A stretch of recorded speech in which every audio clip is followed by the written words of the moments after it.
السلام علیکم و رحمت الله و برکاته.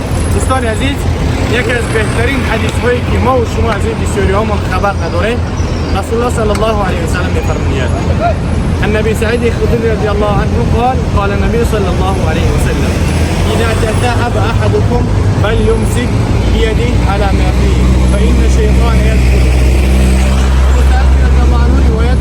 رسول الله صلی الله علیه و سلم فرمودند که هر یک از شما اگر دهن نواجه کرد پس بعد از خود دهنش را بپوشد.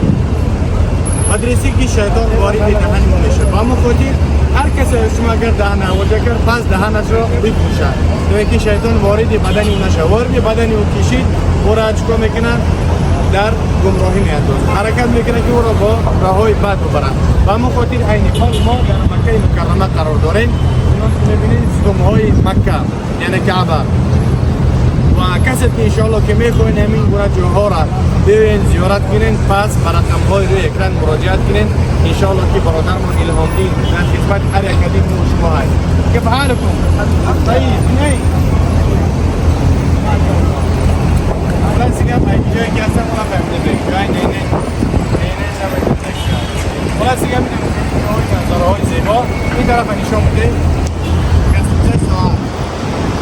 ماشاءالله کسی که شرایطش مهیا میتونه که در اینجا جا بگیره. کسی که شرایطش مهیا نیست قطعا میریم به سیستم اتوبوس سلام. برادران عزیز، ما رفته سیم طرف فندق ما هی کسی توی بگیم بالا رفتیم تماشا کردیم.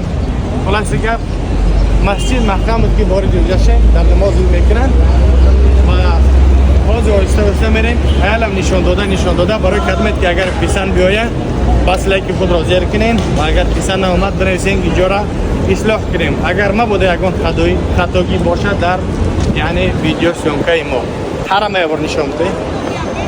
ببینید چقدر زیبا است. کسی که شرایط داره شرایط خود را استفاده ببرین. الله دوست بداره همو بنده